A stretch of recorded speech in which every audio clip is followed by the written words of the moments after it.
जय मसीह की प्यारे लोग।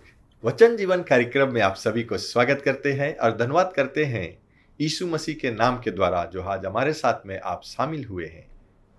वचन ही जीवन है, जीवन ही वचन है, क्योंकि बिना वचन के परमेश्वर को प्रसन्न करना असंभव है। मैं फिलिक्स आपके साथ में आज हो चुके हैं। क्यों ना हम प्रार्थना करें और उसके बाद में हम आगे बढ़ेंगे।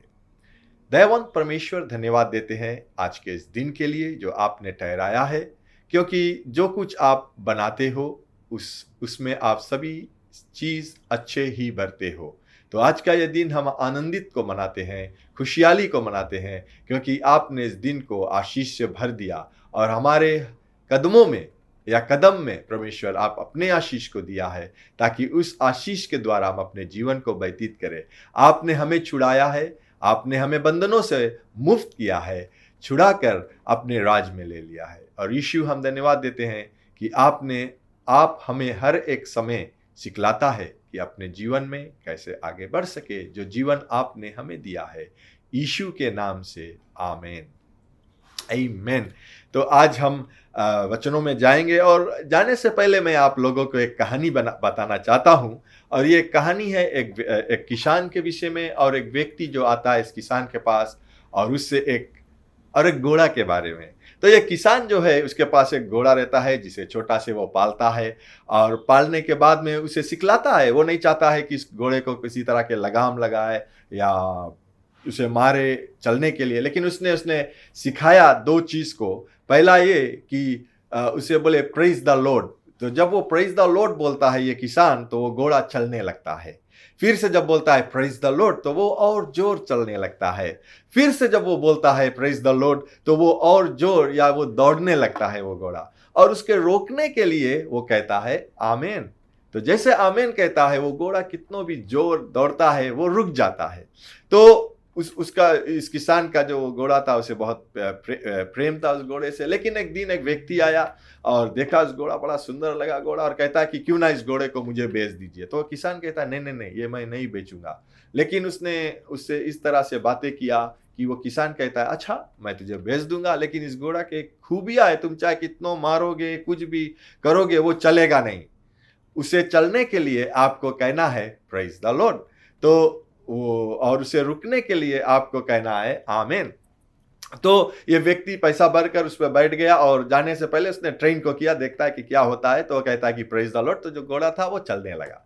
थोड़ा देर फिर प्रेज द लॉर्ड बोला, तो वो घोड़ा थोड़ा जोर हुआ, और फिर उसने कहा आमीन, और घोड़ा रुक गया। तो ये व्यक्ति जो था बहुत एक्साइटेड हुआ, और उस कहता है कि अच्छा भाई साहब, मैं तो जा रहा हूँ। लेकिन ये रास्ते में जब प्रेज द लॉर्ड बोला, तो घोड़ा धीरे धीरे चलने लगा। और जब वो उसे मजा लगने लगा, तो कहता है कि praise the Lord, praise the Lord. और उसे मजा लगने लगा, घोड़ा जो है वो जोर दौड़ने लगा, और इसे मजा लगने लगा। वो कहता है कि प्रेज द लॉर्ड। और जब वो घोड़ा इतना जोर चलने लगा, दौड़ने लगा या भागने लगा, और इस व्यक्ति ने देखा कि आगे रास्ता खलास होने वाला है, और वहां उसके बाद में एक बड़ा सा काई है जहां पर वो जाकर गिर सकता है। अब ये व्यक्ति भूल गया कि इस घोड़े को रोकने के लिए क्या कहना है। वो बहुत से प्रार्थना कर, उसने कहा hallelujah, glory to Jesus, glory बोलने लगा, मैं विजेता हूं बोलने लगा, रुक जाइए बोलने लगा। बहुत ऐसे शब्द को उसने बोलने लगा, लेकिन वो घोड़ा रुकता नहीं है। और उसने प्रार्थना को करने लगा। वो प्रार्थना किया, वो जानता है कि अगर ये घोड़ा रुकेगा नहीं, आज हमारा अंतिम हो जाएगा। तो वो प्रार्थना करने लगा परमेश्वर से कि आज मेरा समय हो गया है आने के लिए। और प्रार्थना करते करते तो प्रार्थना का जो अंत है, उसने कहा आमीन। क्या हुआ कि जब उसने आमीन को कहा, वो घोड़ा रुक गया, और उस स्थान पर रुका जो उसका एज था, यानी कि वो जो क्लिफ जो काई था, जो उसके एकदम अंत जगह पर आकर रुक गया। और ये व्यक्ति एक्साइटेड हो गया। एक्साइटेड में उसने कहा कि प्रेज द लॉर्ड। और आप जानते हो कि क्या हुआ। मैं क्यों ये कहता हूं कि हम लोगों को भी सीखना है कि किस तरह से हमें बातें करना है, किस तरह से हमें परमेश्वर का वचन बोलना है अपने जीवन में परिणाम पाने के लिए। तो आज का जो मेरा टॉपिक है वो ये है, यीशु की तरह बोलिए और यीशु की तरह परिणाम पाइए। क्योंकि यीशु मसीह ने जब कुछ अपने मुख से कहा, उसका परिणाम उसी तरह से मिला। जब वो अगर मुर्दे को जिलाना चाहा, तो उसने कहा कि मुर्दे उठ जा, वो उठ गया। उसी प्रकार से आज हम देखते हैं कि अगर अपने जीवन में हमें परिणाम परिणाम को परिणाम चाहिए अपने जीवन में, सफलता को चाहते हैं अपने जीवन में, तो जरूर हमें सीखना है कि यीशु की तरह बोलना और यीशु की तरह हम परिणाम को पाएंगे।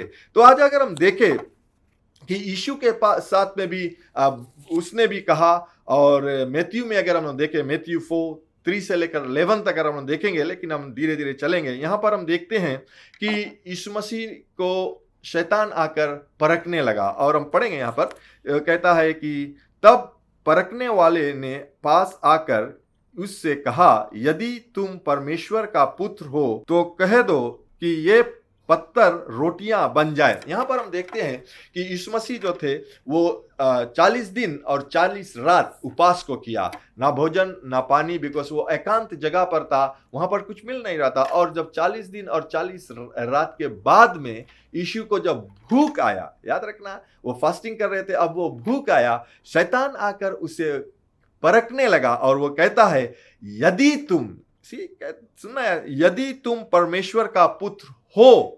लेकिन अगर हम लोग देखें कि मैथ्यू 3:17 में देखें, जब यीशु मसीह ने बपतिस्मा को लेकर पानी से बाहर निकला, तो वहां पर कहता है, और यह आकाशवाणी हुई, ये मेरा प्रिय पुत्र है जिससे मैं अत्यंत प्रसन्न हूं। श्री परमेश्वर ने यीशु मसीह के विषय में क्या कहा कि ये मेरा पुत्र है और मैं इससे अत्यंत प्रसन्न हूं। श्री परमेश्वर यीशु मसीह के विषय में कहता है कि ये मेरा पुत्र है, मैं उससे प्रसन्न हूं, ये मेरा प्रिय पुत्र है। लेकिन शैतान जब यीशु मसीह के पास आया, वो कहता है, यदि तुम परमेश्वर का पुत्र हो। वहां प्रिय भी नहीं लगाया और वो सवाल को किया, यदि तुम परमेश्वर का पुत्र। बहुत से समय हमारे पास भी जब परखने वाले आते हैं तो वो कहता है कि यदि, क्या तुम जानते हो, या वो उस सवाल को करेंगे जो परमेश्वर ने हमारे विषय में कहा है। उसी प्रकार से यीशु मसीह के विषय में क्या कहा था परमेश्वर, ये मेरा पुत्र है, मैं इससे अति प्रसन्न हूं। तो शैतान आकर कहता है, यदि तुम परमेश्वर का पुत्र हो। तो हम देखते हैं कि कहता है कि यदि तुम परमेश्वर का पुत्र हो तो कह दो कि ये पत्थर रोटियां बन जाए। वो शैतान आया, जानता था कि परमेश्वर यीशु मसीह जो है उस समय भूखा है, और वहां पर तो और कुछ तो है नहीं, वहां पत्थर ही था। लेकिन उसने कहा कि अगर तुम कह दोगे इस पत्थर से तो तू ये रोटी बन जाएगा। मैं आपसे ये कहना चाहता हूं, यीशु मसीह ने उसे उत्तर दिया, हम देखेंगे। लेकिन यहां पर अगर यीशु मसीह कहता पत्थर से तो भी वो रोटी बन जाता, क्योंकि उसके पास वो सामर्थ था, उसके वो परमेश्वर सामर्थ्य हुआ था वो। तो हम देखते हैं कि यहां पर कि जब यीशु ने उसे उत्तर दिया और कहा कि यीशु ने उत्तर दिया, क्या कहता है वो, लिखा है।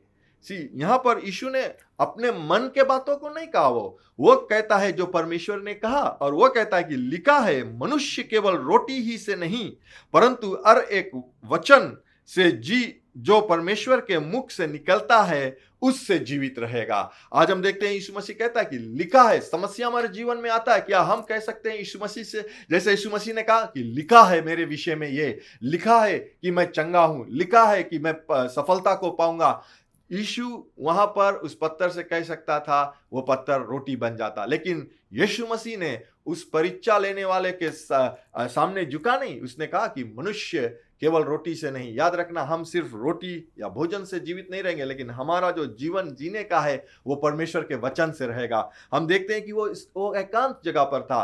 अगर चाहता तो यीशु मसीह को भूख लगाता, वो सिर्फ प्रार्थना को करता, स्वर्ग से मना बरस सकता था। हम देख सकते थे ना, क्योंकि जब परमेश्वर ने अपने लोगों को 40 वर्ष, सिर्फ 40 दिन नहीं, 40 वर्ष तक वहां पर भोजन यानी कि मना बरसाते थे, तो क्या यीशु मसीह के लिए जो जिसे उसने प्रिय पुत्र कहा, वो आकाश से रोटी या मना नहीं बरसा सकते थे? फिर सकते थे। लेकिन यहां पर हम देखते हैं कि यीशु मसीह ने क्या कहा कि लिखा है कि मनुष्य केवल रोटी ही से नहीं।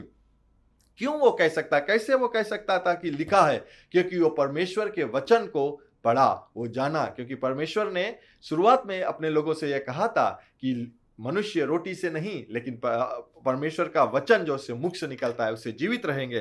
तो हम देखते हैं कि सामान्य तौर से अगर एक मनुष्य दिन भर में भोजन करता है तो वो 3 बार ना अगर करते हैं, क्या सुबह का जो भोजन रहता है वो नाश्ता करते हैं, दोपहर का भोजन करते हैं, शाम को रात्रि का भोजन करते हैं। लेकिन आज ये सवाल है, अगर हम सवाल ये करें कि हम शारीरिक भोजन करते हैं, लेकिन क्या हम आत्मिक भोजन इस प्रकार से करते हैं? और हमारे लिए आत्मिक भोजन है क्या? परमेश्वर का वचन, उसका वचन। इस यीशु ने अपने छोटा से लेकर जब तक वो अपना जो कार्य जो इस संसार में शुरुआत करने से पहले वो परमेश्वर के आत्मिक भोजन से भर चुका था। इसीलिए उसने कहा, या वो कहता था कि लिखा है, और जो वो कहता था उसके लिए हो गया। तो हम यहाँ देखते हैं कि हम लोगों को भी बहुत जरूरी है कि परमेश्वर के जो आत्मिक भोजन है उससे भरना, ताकि जब हमारे सामने परखने वाले आए तो हम भी ये कह सकते हैं कि लिखा है हमारे विषय में। आत्मिक भोजन, या हम देखते हैं यदि हम शारीरिक भोजन नहीं करते हैं तो क्या होता है? हमारा जो शरीर है वो कमजोर हो जाता है। हम बहुत रोज भोजन नहीं करेंगे, हम बीमार भी पड़ सकते हैं। एक धीमी सी हवा अगर हमें लगे हम गिर सकते हैं। सही है ना?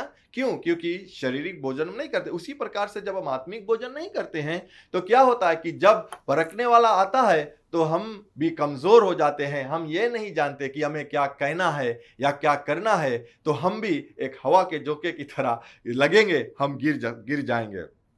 तो मैं आप सभी को आज ये उत्तेजित करना चाहता हूं कि परमेश्वर का वचन जो है उसे हमें लेना बहुत जरूरी है। और उसे लेंगे तो क्या होगा कि हमारा जो मन है वो बदलाव में, या नए सिरे से जो हमने जन्म लिया, जो हमारे आत्मा में हुआ, वो हमें सामर्थ्य को देगा कि जब परखने वाले आएंगे तो हम उसे भगा सकते हैं ना। इसलिए जब शैतान तुम्हारे कानों में फुसफुसाता है तो तुम गिर जाते हो ना। जब शैतान आकर हमारे कानों में फुसफुसाता है, गलत बातें को बताता है या नेगेटिव बातें को बताता है, तो क्या होता है कि हम गिर जाते हैं। बीमारी फुसफुसाता है तो क्या होता है? हम बीमारी को प्राप्त कर लेते हैं। और कमियां अगर फुसफुसाता है हमारे कानों में तो हम क्या करते हैं? हम निराश हो जाते हैं ना। और अगर निराश फुसफुसाता है तो क्या होता है कि हम पागल हो जाते हैं, या जिसे हम कहते हैं कि वी बिकम क्रेजी ना। तो अगर कमियां या निराश फुसफुसाता है तो हम उदास हो जाते हैं। इसीलिए प्यारे लोग, बहुत ज़रूरी है कि हमें परमेश्वर के वचन को पढ़ना और जानना, सुनना बहुत ज़रूरी है हमारे लिए, कि जब भी कभी भी जब परखने वाला आएगा हम यीशु की तरह बोलेंगे और यीशु की तरह परिणाम पाएंगे। तो फिर हम लोग आगे देखते हैं कि यहाँ पर क्या होता है कि वहाँ पर शैतान रुका नहीं। वो आकर फिर उससे कहता है कि तब शैतान उसको पवित्र नगर में ले गया और मंदिर के कनखोर पर खड़ा किया और उससे कहा, यदि तुम परमेश्वर का पुत्र हो। यीशु मसीह को चैलेंज करता है, क्योंकि उसने सुना कि परमेश्वर ने कहा कि ये मेरे प्रिय पुत्र है। और तब यहां पर उससे सवाल, यदि तुम परमेश्वर का पुत्र हो तो अपने आप को नीचे गिरा दे, क्योंकि लिखा है, वह तुम्हारे विषय में अपने स्वर्गदूतों को आज्ञा देगा और वो तुझे हाथों हाथ उठा लेगा, कहीं ऐसा ना हो कि तुम्हारे पांव में पत्थर के ठोकर लगे। यहां पर हम देखते हैं कि शैतान जब आता है तो क्या कहता है? वो कहता है कि यदि तुम परमेश्वर का पुत्र हो, ये ऊंची स्थान से तू गिरा दे। शैतान परमेश्वर का वचन जानता है, उसी को लेकर वो हम लोग से बातें करता है। और लेकिन यहां कहता है कि तुम गिरा दो अपने आप को, स्वर्गदूत आपको पकड़ लेगा, क्योंकि आपका जो पांव है वो पत्थर पर नहीं लगने देगा। लेकिन यीशु क्या कहता है? यीशु ने उत्तर उसे कहा, यह भी लिखा है, तुम प्रभु अपने परमेश्वर की परीक्षा ना कर। आज हमें परमेश्वर की परीक्षा नहीं करना है। क्यों? क्योंकि जो लिखा है वो हमारे लिए है, सही है। लेकिन हमें उसे अपने आप को, अगर मैं एक मकान के रूफ पे चढ़ जाऊं, वहां पर जाकर अपने आप को कहूं कि मैं यहाँ पे अपने आप को गिरा दूंगा नीचे और मुझे स्वर्गदूत बचा लेगा। मैं जानबूझकर अगर कूदूंगा तो मुझे कोई बचाने वाला नहीं आएगा। लेकिन मैं अगर इसी घर के ऊपर काम कर रहा हूं या रूफ लगा रहा हूं या कुछ भी कर रहा हूं और मैं अचानक से सड़क कर गिर जाता हूं, वहां पर परमेश्वर का जो स्वर्गदूत है वो हमें बचाएगा। मैं ये कहना चाहता हूं कि हम परमेश्वर को परखे नहीं कि मैं यहां से कूदूंगा, देखते हैं कि परमेश्वर बचाता है या नहीं, वो नहीं बचाएगा। तो उसी प्रकार से हमें भी कहना कि यीशु मसीह ने कहा कि लिखा है कि हम परमेश्वर को अपना उसे हम परीक्षा ना करें। फिर हम देखते हैं कि फिर शैतान उसको एक बहुत ऊंची पहाड़ पर ले गया और सारे जगत के राज और उसका वैभव दिखाकर उससे कहा, यदि तुम गिरकर मुझे प्रणाम करो तो मैं ये सब कुछ तुझे दे दूंगा। तो यीशु ने कहा, सी यहाँ पर हम देखते हैं कि राज या पूरे संसार के जो राज है, जो उसका चमकना है, जो संसार में है, वो सब दे सकता था। आज बहुत से लोग यहाँ पर फिसल जाते हैं कि जब हम देखते हैं कि हमें बढ़ंती होना चाहिए, शॉर्टकट रास्ते से हम बढ़ंती को करें, हमें गलत काम कर कर बढ़ंती करना है, वो सब शैतानिक रास्ता है, लेकिन हम गिर जाते हैं वहां पर। लेकिन यहाँ पर यीशु क्या कहता है, तब यीशु ने उससे कहा, हे शैतान दूर हो जा, क्योंकि लिखा है। फिर से वहां पर कहता है कि क्योंकि लिखा है, तू प्रभु अपने परमेश्वर को प्रणाम कर और केवल उसकी उपासना कर। आज हमें परमेश्वर ये बतलाता है कि सिर्फ हमें परमेश्वर को अपने जीवन में पहला रखना है ना। याद है कि अगर हम धर्मशास्त्र में कहता है, खुद यीशु ने कहा कि हमें किसी बात की चिंता नहीं करना है, सिर्फ हमें परमेश्वर की राज की खोजी और उसकी धार्मिकता की खोजी करना है, और ये सब चीज हमें मिल जाएगा। लेकिन शैतान हर एक समय आकर हम लोगों को गिराना चाहता है, और वो गिरा कर ये कहता है कि तुम शॉर्टकट रास्ते ले लो, मैं सब तुझे दूंगा। तो हमें भी होशियार होना है और यीशु की तरह बोलना है कि ये लिखा है, और जब हम बोलेंगे वो परिणाम को पाएंगे, हम लोग बाद में देखेंगे। और यहाँ पर हम देखते हैं कि तब जब वो परीक्षा हो गया, वो 3 परीक्षा को लिया, और जब यीशु ने उससे कहा कि ये शैतान मुझसे दूर हो जा, उस शैतान को सुनना पड़ा। यीशु ने कहा, वो शैतान उससे दूर हो गया। तब हम देखते हैं कि यहाँ क्या कहता है, तब शैतान उसके पास से चला गया और स्वर्गदूत आकर उसकी सेवा करने लगा। जब हम परीक्षा से या जब किसी भी समस्या से हम गुजरते हैं, जैसे मैंने कहा कि जब बीमारी हमारे कानों में आकर फुसफुसाते हैं, यानी कि हमारे शरीर में जब बीमारी, पीड़ा या कुछ आता है, अगर हम उसके विषय में नहीं कहेंगे जो यीशु ने हमारे लिए किया है, तो वो बीमारी हमारे जीवन में आ सकता है। लेकिन हम वहां पर कह सकते हैं कि ये लिखा है कि यीशु ने अपने ऊपर हमारे पापों को लेकर क्रूस पर बलिदान हो गया, ताकि हम पाप के लिए मर जाए और धार्मिकता में अपने जीवन को बिताए। उसके खोड़े खाने से मुझे चंगाई मिला, उसके खोड़े खाने से मुझे चंगाई को मिला। हम ये कह सकते हैं, और क्या होगा जब हम ये कहेंगे, तो हमारे लिए जो स्वर्गदूत है या परमेश्वर का जो आत्मा हमारे अंदर है, वो हमारे जीवन में चंगाई प्रकट करेगा। आमीन। तो हम देखते हैं यहाँ पर कि हमें यीशु की तरह बोलना है, और यीशु की तरह परिणाम भी हम पा सकते हैं। और हम देखते हैं, आगे देखते हैं हम, जब उसके बाद में क्या होता है कि यीशु ने प्रचार को किया, वो पहाड़ में आकर अपने लोगों को सिखलाने लगा, और उसके बाद में वो जब पहाड़ से नीचे उतर रहा था, तो मैथ्यू अगर 8 में हम देखें दृष्टि को, वहां पर हम देखते हैं कि पहला जब वो पर्वत से नीचे उतर रहा था, वहां पर एक कोढ़ के रोगी थे जिसे यीशु ने चंगा किया। और वहां पर कोढ़ के रोगी ने आकर यीशु से कहा कि यदि तुम चाहते हो तो मुझे चंगाई दे सकते हो, यदि तुम चाहते हो तो मुझे चंगाई दे सकते हो। तो अगर हम देखें मैथ्यू 8:3 में, यहां पर यीशु कहता है, यीशु ने हाथ बढ़ाकर उसको छुआ और कहा। मैं ये आप लोगों को दिखलाना चाहता हूं कि यीशु ने कहा क्या, मैं चाहता हूं तू शुद्ध हो जा, और वह तुरंत कोढ़ से शुद्ध हो गया। यहां पर यीशु ने कहा, उस कोढ़ी को जो वो कोढ़ से रोग थे, वह जो बीमारी थे, उससे कहा कि मैं चाहता हूं व्यक्ति से कि तू चंगे हो जा, और वो चंगे हो गया। उसने कहा और हो गया। फिर हम देखते हैं कि उसके बाद में एक सूबेदार, या जो सूबेदार है, जिसके नीचे जो आर्मी सोल्जर, जो कमांडर थे, वो यीशु मसीह के पास आए और उससे कहा कि स्वामी, मेरे एक सेवक है जो लकवा का बीमारी से पीड़ित है। तो यहाँ पर हम देखते हैं कि यीशु से कहता है कि चलो मैं चलूंगा, और उसे चंगाई को मैं दूंगा उसे। लेकिन ये व्यक्ति कहता है, सुनना, ये व्यक्ति कहता है कि यीशु मसीह से, मैं जानता हूं वचन का सामर्थ, क्योंकि जब मेरे नीचे भी बहुत से लोग हैं जो मेरे काम को करते हैं। जब मैं एक से कहता हूं कि जाओ, वो चला जाता है। जब मैं एक से कहता हूं आओ, वो आ जाता है। सिर्फ वो कहने से होता है, क्योंकि वो कहने का अधिकार जानते थे। और उसने यीशु से कहा कि यीशु, अगर तू कह दे, वो मेरे सेवक या मेरे दास के लिए वो हो जाएगा। तो हम लोग देखते हैं कि यीशु क्या कहता है। मैथ्यू 8:13 में अगर पढ़े तो यहाँ कहता है, और यीशु ने सूबेदार से कहा, यहां पर फिर यीशु ने सूबेदार से कहा, जा, जैसा तेरा विश्वास है वैसा ही तुम्हारे लिए हो। और उसका सेवक उसी समय चंगा हो गया। अगर यीशु ने नहीं कहता कि जा, जैसा तू चाहता है वो हो जा, वो चंगाई नहीं पा सकते थे, लेकिन यीशु ने कहा और परिणाम था चंगाई। आमीन।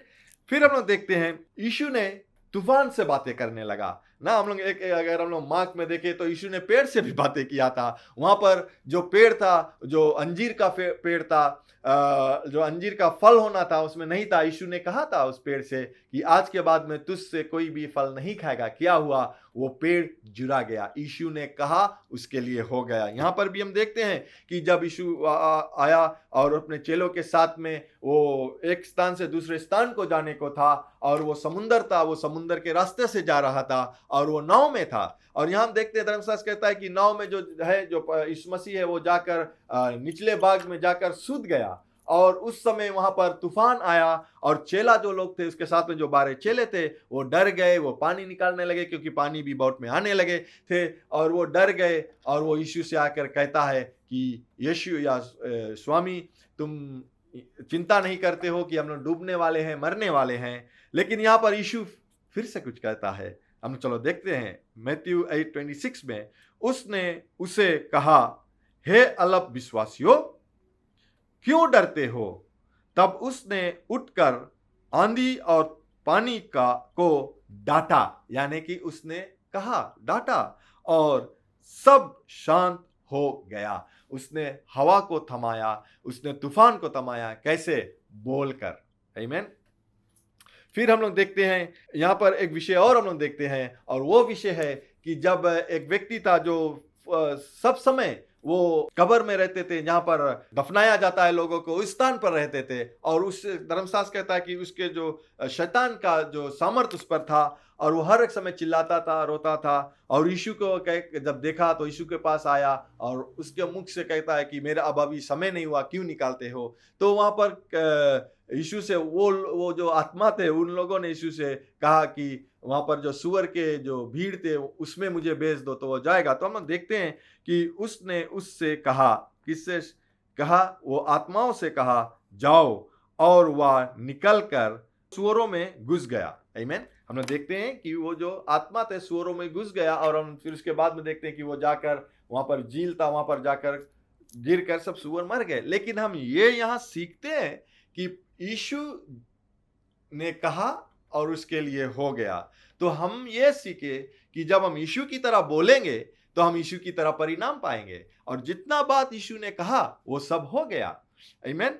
और हम लोग फिर देखेंगे मैथ्यू 18:18 में। यहाँ पर यीशु कहता है कि मैं तुमसे सच कहता हूं, जो कुछ तुम पृथ्वी पर बांधोगे वो स्वर्ग पर बंधेगा, और जो कुछ तुम पृथ्वी पर खोलोगे वो स्वर्ग में खुल जाएगा। कैसे हम लोग बांधेंगे? अपने परमेश्वर का वचन अपने मुख से बोलकर बांधेंगे, यानी कि जो हम इस पृथ्वी पर कहेंगे वो स्वर्ग में हो जाएगा।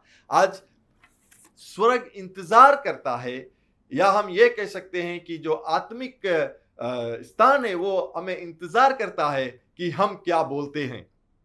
याद रखना, हमारे जो जो जो हम हमारे अगल बगल में एक परमेश्वर का जो एंजल्स रहता है, और जो इवल एंजल्स रहता है, वो सब हमारे साथ में अगल बगल चल सकता है। लेकिन वो कार्य कब करेगा? जब हम अपने मुख से आवाज को निकालेंगे, जब हम परमेश्वर का वचन बोलेंगे।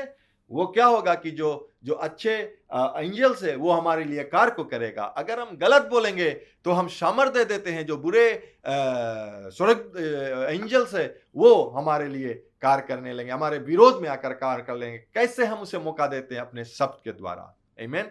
तो आज हम देखते हैं कि हमें यीशु की तरह बोलना है। तो पहले तो हमें यह जानना है कि हम कौन है यीशु में। Do you know what Jesus said about you? क्या आप जानते हो कि यीशु ने आपके बारे में क्या कहा है? वो हम देखेंगे कि यूहन्ना के किताब में 1:12 में देखते हैं। यहां पर कहता है, परंतु जितनों ने उसे ग्रहण किया है। किसे? यीशु मसीह को ग्रहण किया है। यूहन्ना के द्वारा, यूहन्ना भविष्यवक्ता यह लिखता है, उसने कहा कि परंतु जितनों ने उसे ग्रहण किया है उसने उन्हें परमेश्वर के संतान होने का अधिकार दिया है, अर्थात उन्हें जो उसके नाम पर विश्वास करते हैं। यानी कि जब हम यीशु मसीह के नाम पे विश्वास करते हैं और उसे ग्रहण करते हैं, परमेश्वर ने हमें संतान होने का अधिकार दिया है। यानी कि आज हम परमेश्वर का संतान है यीशु मसीह के द्वारा। जिस प्रकार से यीशु मसीह परमेश्वर का संतान थे, आज हम भी उसके संतान बनते हैं यीशु मसीह के द्वारा, क्योंकि यीशु मसीह हमारे अंदर है।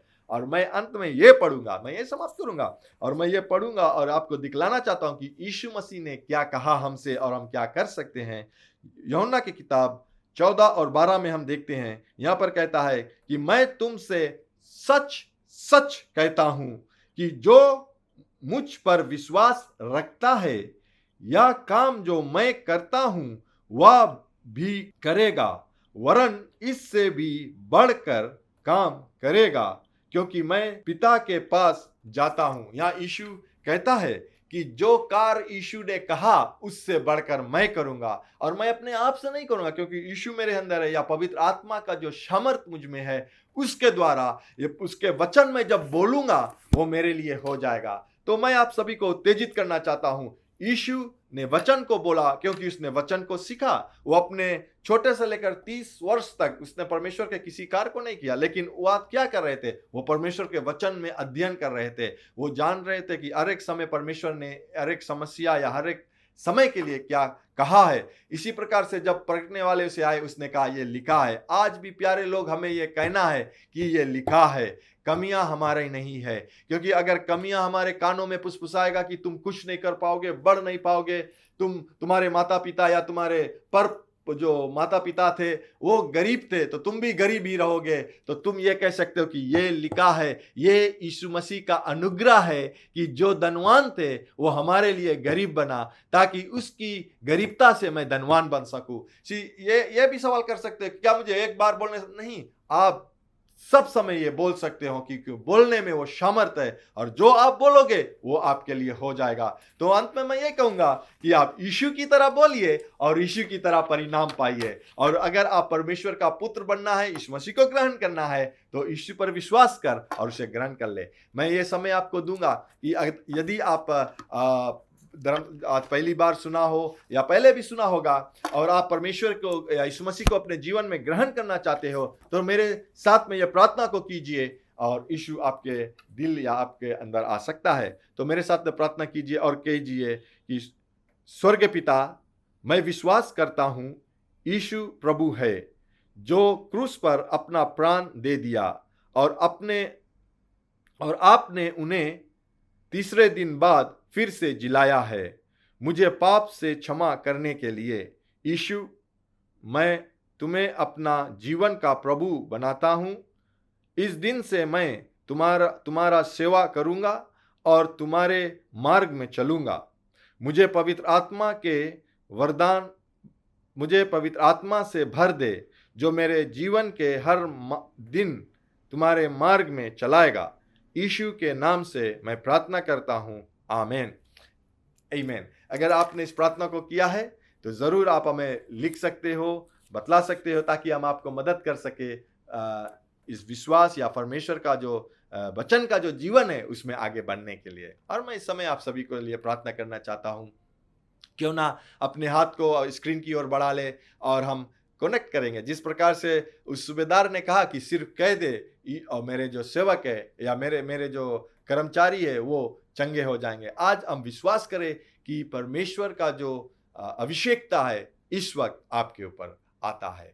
दयावान परमेश्वर, धन्यवाद देती हैं आपके प्रेम के लिए, जिसके द्वारा आपने अपना इकलौता पुत्र यीशु मसीह को हमारे लिए दे दिया। ये लिखा है कि यीशु अपने आप अपने ऊपर हमारे पापों को लेकर क्रूस पर बलिदान हो गया, ताकि हम पाप के लिए मर जाए और धार्मिकता में जीवन को बिताए। और उसके खोड़े खाने से या यीशु को खोड़े खाने से हमें चंगाई को मिला है। आज हम चंगाई को प्राप्त करते हैं यीशु आपके नाम से, क्योंकि चंगाई आपने दे दिया है।